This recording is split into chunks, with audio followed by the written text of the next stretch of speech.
Strategic Hotbox with Dr. Brandi Love Stankovic. Discussing leadership, business, and how to take control of your life and achieve greatness. From the streets of Las Vegas, energized, informed, and never diluted. It's time to kick some ass.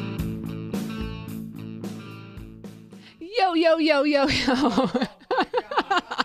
It's your girl, Dr. Brandi Stankovic. I always say just hello and welcome, and I thought I'd shock the whole studio here and just be like, yo, welcome. I'm glad you're here. Welcome to Strategic Hotbox. Today we're going to talk about collaborating with competition. It's a good kind of, this is going to get your juices flowing. This one's going to make you think. And I have my new favorite friend, somebody that I've met on the road that I absolutely love, and you're going to love his messages as well. Remiah Trask is going to be here as our subject matter expert today. So let's get started.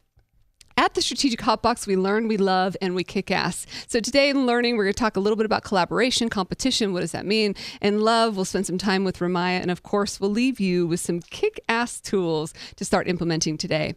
When it comes to competition, when it comes to the people that are out there doing what you're doing, rarely do we think about, ooh, let's collaborate. Let's call them. Let's get together. And it almost seems counterintuitive in some ways to overall success.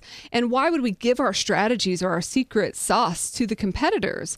And however, in today's environment with so much information and with just kind of all the abilities to share, collaboration inside the organization as well as outside can have pretty impactful results. And I think that maybe survival of the fittest is losing its relevance. In a sense, we have got to be aware of our competitors and even working together to be the best we can be for our ultimate clients or the people that we're serving. So how do we collaborate alongside our competition? And when you do that, and when you think about collaboration, there is kind of studies out there, and we're starting to see results in the fact that it is driving innovation and revenue. It's creating more engaged employees, that people are attracting talent because they're a part of just really fast-moving organizations. And it creates a sense of business velocity. So things are moving at a fast pace. We're able to produce and implement ideas and growth very quickly. And some examples of that, or one of the examples of that I saw in doing some research and thinking about the podcast before we were here today, is with the NFL. So we're in the midst of football season, and we all know the NFL is a very competitive place, and the coaching that takes place with the athletes and the training camps is intense. And the Jacksonville Jaguars and the New England Patriots, as we know, two competitors in the same conference of the NFL, collaborated in joint practices and scrimmages during the preseason camp last year, so in 2017, and on January 21st of 18, so just at the end of the season, that the teams face off against each other in the conference championship. And so it becomes this place of working together in the preseason actually bettered each team. So did the Jaguars lose in January? Sure they did, but are they a better organization with better players than they were a year before? Yes. And so by those teams collaborating, they actually kind of created a competitive spirit through that collaboration that brought both teams up. And you see this all over the place happening in a lot of different ways. So from a fintech standpoint or in technology, you may see it in data and analytic collaboration. So how can I take my data and share it with your data? And then we create these summaries or results or statistical analysis together. Or you might see in augmented realities or simulations in business and how people can work together to just better both organizations. So our guest, Remiah, is going to kind of open up and share his journey a little bit about building a business, as well as his realization about how competitors really are a resource as opposed to a hurdle to success. And he's helping people every day kick ass in lots of different ways, websites being one of them. And I've learned a little bit about that, and I'm certainly inspired by his messages that he's sharing. So let me tell you a little bit about him. Remiah Trask is the CEO of Design Baton Rouge. He has his bachelor's in information systems and decision sciences, and from Louisiana State University. He also has a passion for many things like music and piano and working out. He comes from a long line of entrepreneurs. His grandparents were entrepreneurs, his parents, and now he is here modeling the way as well. So join me in welcoming Remiah. Hello, Remiah. How are you? Hey, I'm great. How are you? Did you like my yo, yo, yo? Did it feel? No? I'm getting so much shit here at the... Thank you, Remiah. So I'm Yeah. glad I'm glad that you're here and you're on my side. Thank you. So tell us a little bit about your journey in leadership. Well, so my journey in leadership actually started on the music side. As you said, I do have a passion for playing piano. I did not tell you this. I started off as a drummer. Really? I've been playing drums since I was 2 years old. And so my first time being in an actual band was in the eighth grade. So I had a tryout for beginner band, and of course, junior high band starts in sixth grade. But my first year going was eighth grade, and so I made the beginner band. I already knew I was going to play drums. I tried other instruments just for fun. But long story short, I ended up getting bumped up to advanced band by middle of the first year. Wow. And then not only that, we had principal chairs. I don't know how much you know about band and things like that, but you have like first chair, second Hmm. chair, and it's kind of like who's the best, basically. I challenged the guy who was the best drummer at the time, and I beat him. And so I Wow. became the first chair, the principal chair. And then the high school actually they had a Mardi Gras parade because we have Mardi Gras down here in Louisiana. Um, have you ever been to Mardi Gras? I was just going to say, I hope he doesn't ask. What happens at Mardi Gras stays at Mardi Gras. Remiah, come Okay, kind of on. like Vegas. We'll leave that there. They wanted me to march in the Mardi Gras parade, so Oh, they cool. sent me like all the cadences and I learned them. And so I got to march with the high school as an eighth grader. And then I went to high school the next year. And as a freshman, I became the drum captain, Wow. which is Unheard unheard of. of. And Yeah. I was a drum captain all 4 years of high school, and that's where my leadership came through. And then I went to college at LSU. I was in the drum line there as well. Oh, And cool. my junior year, I wasn't a freshman drum captain, but my junior year, I was a section leader. So that's where I learned my leadership skills. That's That's where I amazing. kind of got my start. So I was in band also, and I was percussion. I played piano, so I played the xylophone bells, and Okay. I never made it to any sort of captain or anything. I was a low level nerd. We'll just go there. But I still remember my cadence. I feel like it's locked in my head forever. Oh yeah, mine is too. That's That's so cool. fun. So how do you define collaboration then, and how has it contributed to your success? So collaboration is basically working with another person or another entity to get to a common goal. And the way it's really contributed to my success is I collaborate on many different things. You met me in a time of collaborating. I tagged along with a friend, but I gave him some value. I was like, you know what, let me come with you, create some content for you. And that was just a collaborative journey. Um, but I really feel like you need other people to get to where you want to go. Like you can't do things alone. There are no self-made millionaires. You can't do it all by yourself. And then I also feel like this. For instance, I collaborate with other people who are in my city who are other web designers, and my mindset is everybody's not going to come to me to get their website built, and everybody's not going to go to them to get their website built. Like I can't get 100% of the business. It's not enough manpower. So how come we can't work together? Me Hmm. winning doesn't mean you have to lose, Right. and vice versa. So that's just my mindset about it. And I have this thing that I say, most people feel like you're coming to get a slice of their pie, but it's not like a slice of pie. It's like you got your own pie. You can create your own pie. You can cultivate your own market, cultivate your audience, and there's enough people in the world for everybody to win in business. Absolutely. And how have you reached out? Have you had to, has it been all through your network or have you reached out to a competitor, kind of like a cold call? I did reach out to a competitor. I actually saw a guy named Terry Simmons here in town. He's a little older than me, and I know him because I had a website with a credit union here in Baton Rouge, and I was going to renegotiate a deal, and they was basically like, we'll get back with you and let you know. And about 2 or 3 months later, I went to the website to look, and I saw his logo on the bottom. So I found out by default that he won the Hmm. bid and I didn't win the bid. And so for a couple of years, I kind of didn't like him, Sure. you know. And it was nothing personal. I never met the guy at that point, but it was like, man, you took my client. Hmm. But then I started watching him on social media and I noticed he was very inspirational. He was very positive. He had a positive message. And I said, you know what, I'm gonna reach out to him. because I think I can learn from him. I sent him a Facebook message and I told him I wanted to meet him. He scheduled a meeting with me. About 2 weeks later, I was at his office. We had a meeting. We sat down for about an hour and a half, and he really like ran the game down to me. And he's about 10 years older than me, and he was just telling me things, telling me strategies, how to get from one level to the next, the types of clients that I need to go after. I actually joined a trade organization off of his recommendation. He gave me three recommendations, and I'm going to do all three. Wow. And going to schedule another meeting with him. And I think he's going to become a mentor. So somebody who is a competitor because he took one of my clients. And what's funny is just this week, I had a client and they're on the books now, like they paid the deposit on this Saturday, was one of his clients. Uh-oh. And so the next time I get to talk to him, I'm gonna tell him that story. It's kind of like the little sweet revenge. Um, but that was pretty cool. So when people or leaders that are listening and watching today, small businesses, entrepreneurs, or just individuals that are trying to grow in their own success, how can they go about it? Should they just kind of go for it, or how do they go about approaching their competitors?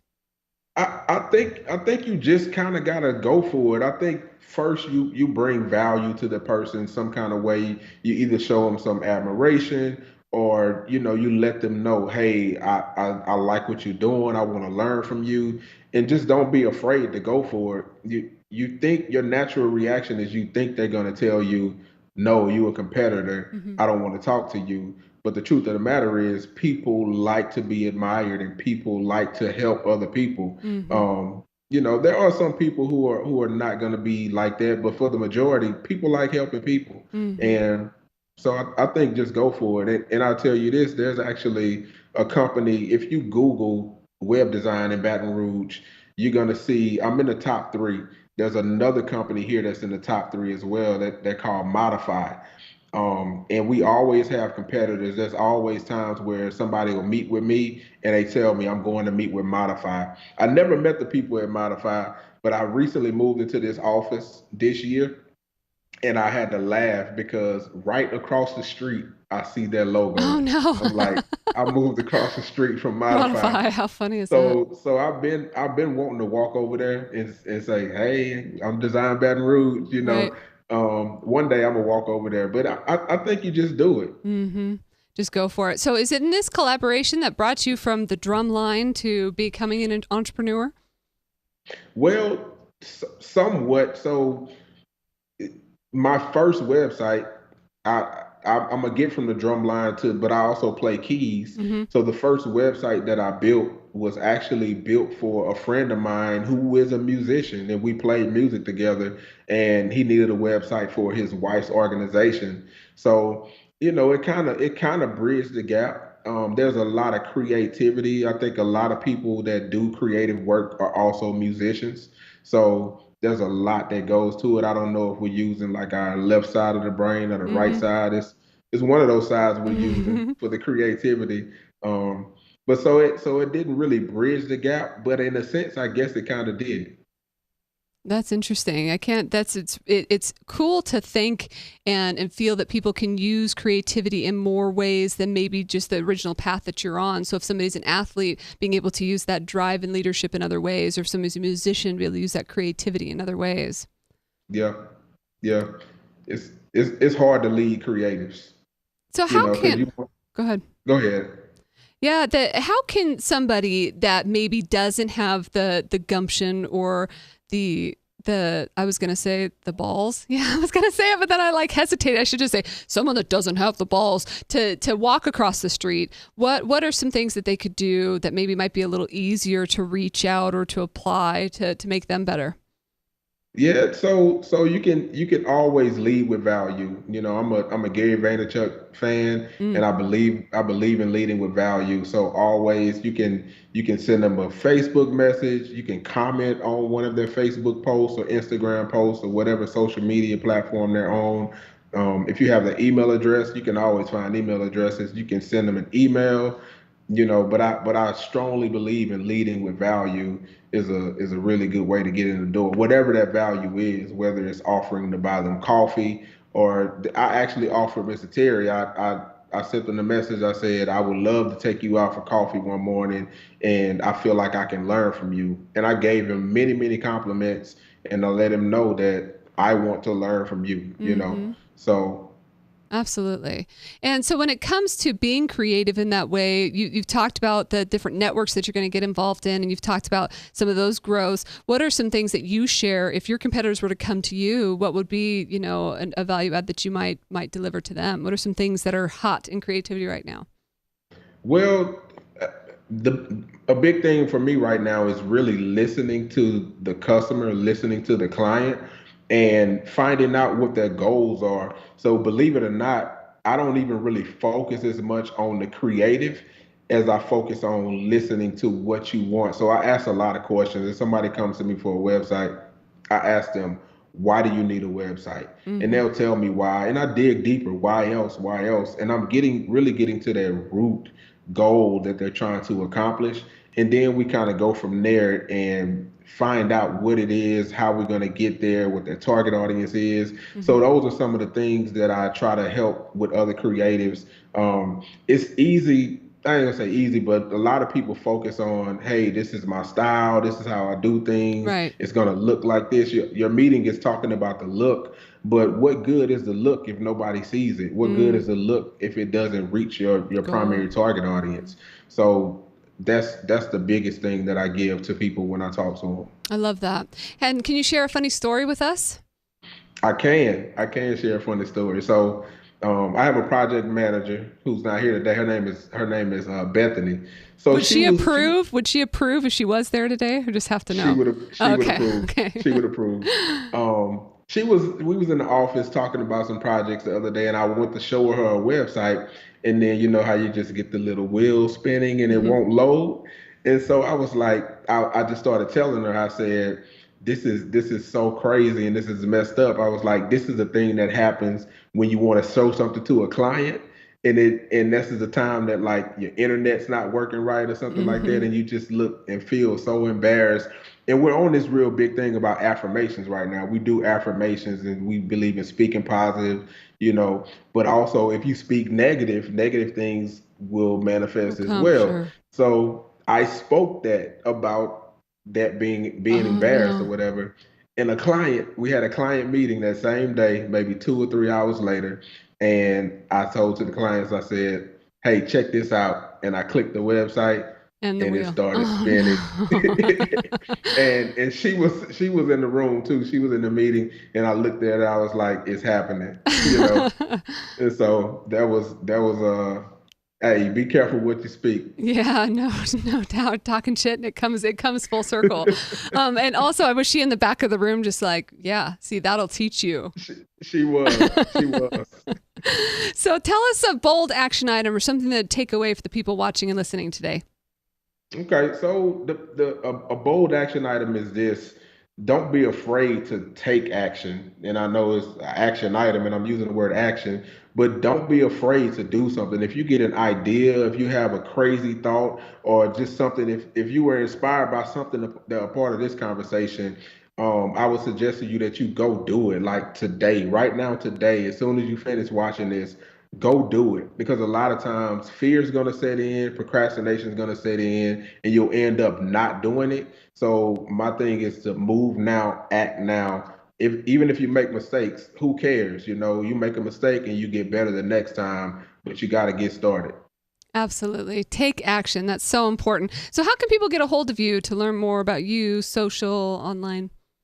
Okay, so the best way to reach me, everything is at Remiah Trask. So you can do either by Facebook or Instagram are the easiest two ways to reach me, or you can also reach me at the website is designbatonrouge.com. I love that you're sporting your own brand there. Oh yeah. Oh, yeah, I love it. It's really cool. And it makes it where that becomes your business card then. Absolutely. That's great. So thank you so much for sharing your success and stories and journey and challenges that you've overcome with us today. It's good to see you again, and I'm sure I'll see you really soon. All right, Brandi. Thank you. Thank you. Let's head out to our shout out.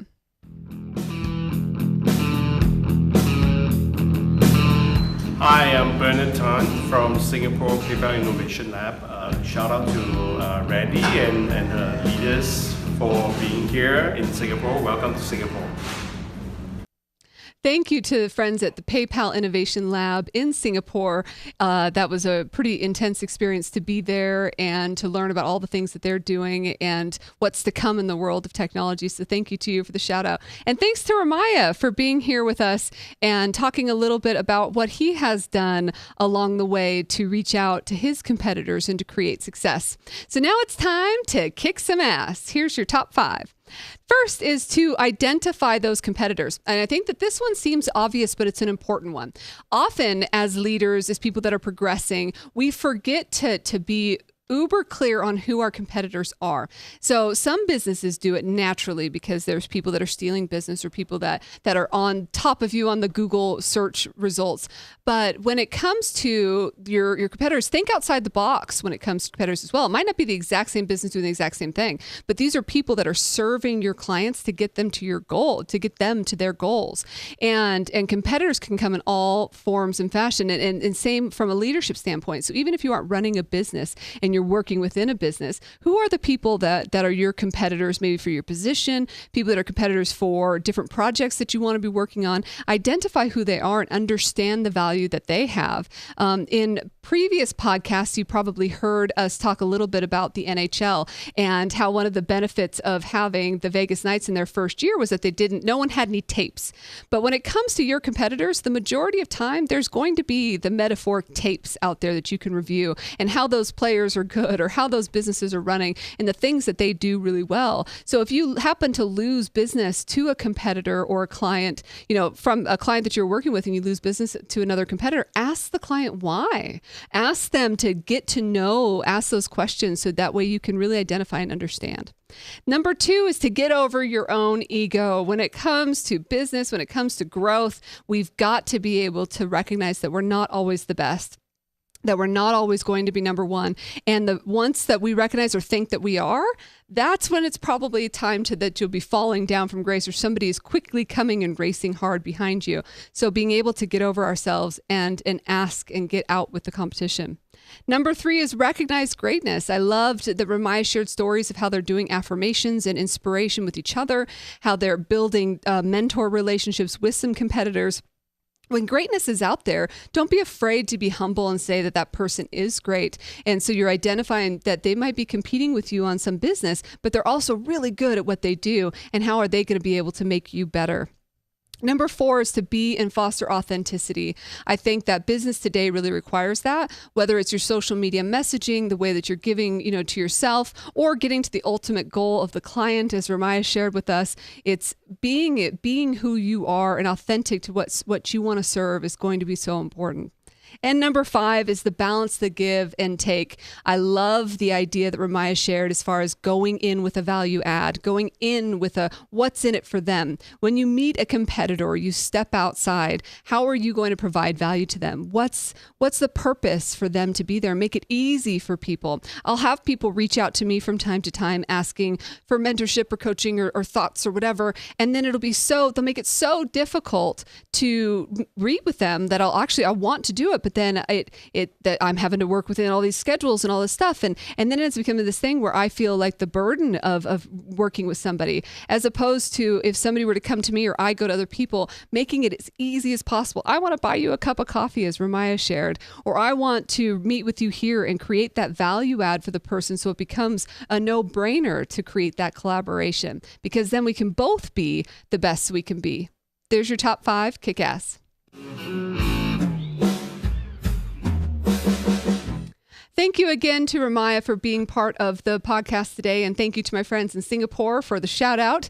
And for all of you out there that are really kicking ass and trying to do better and be more. If you want some additional tools or things that we talked about here on the podcast today, of course, you can head out to the website. One of the things that's out there that I wanted to mention is something called a leadership detox. So if you're looking for just a really easy way to shake things up and just stir it up and start thinking about how you can accomplish goals for the rest of the year or in preparation for the years to come, then head out and do a little detox. It's time to detox your leadership a little bit. And we've got the tools out there for you to download and do that. So if you want to hit us up on social media, we'd love to hear from you on topics that you want us to tackle here on the Hotbox. So you can go to Twitter or Instagram or Facebook at Strategic Hotbox or at Brandi Love, BRANDILUV.